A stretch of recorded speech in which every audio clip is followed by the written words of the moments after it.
A ghost story that sounds completely unbelievable but is entirely true. I'll go first. When I was Okay, so I have tried to record this like numerous times. It's just not recording. It stops recording. It won't pick up the audio. So I don't know what's going on. So a fast version now. I waited until we came back to this house to tell this story because it's just gonna make so much sense. So when my little family and I, there's usually me, my partner, and our baby. We don't sleep in our room. She don't sleep in her room.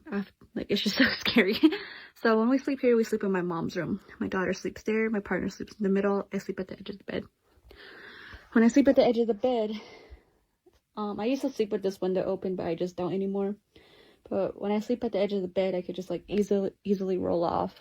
The bed does make a lot of noise. So from the window perspective is like that. You really can't see on side of the house, but everything else is an open view. So on this particular night, I was waking up every single hour, 1 a.m., 2 a.m., 3 a.m., until finally 4 a.m. I just heard little crunching sounds outside because our house is surrounded by river rocks. But just to give you some perspective of where I live is here. So it's literally in the middle of nowhere. Literally nowhere. I do have family who live down here, but they just kind of mind their own business. So okay, before I start walking, this is actually important. So when I walk, you can hear the rocks crunch. Like, it just doesn't matter. It's all around our house. This is literally where we live. Nowhere. No one out there for miles and miles.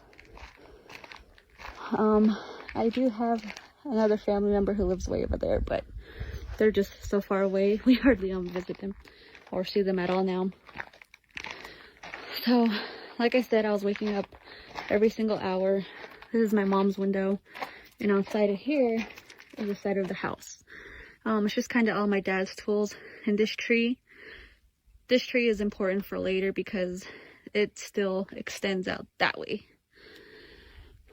So we have a little good boy. He's tired, looks unhealthy, unhappy. I'm sorry. But like I said, I was just waking up like throughout the night, and finally around 4 a.m. I just woke up and just stared at the window for God knows why. But I was just like laying there quiet and just listening because the dog was barking. He was running back and forth like from here to here on the other side, just running back and forth around the house, just going crazy. So he does know everyone around here. He is familiar with everyone. He knows who is who. And unless it's someone he doesn't know, he just barks and barks and barks and barks until we're there like, hey, stop.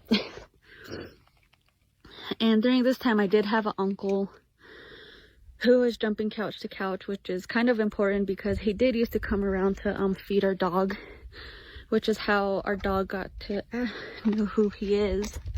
But I don't even know how to start this story besides you know, I was just up. I was just laying in bed listening out, very quiet. Like my daughter, husband were sleeping, and I was just quiet for like a good 15-30 minutes. I don't even know how long, until finally I started to hear those footsteps, like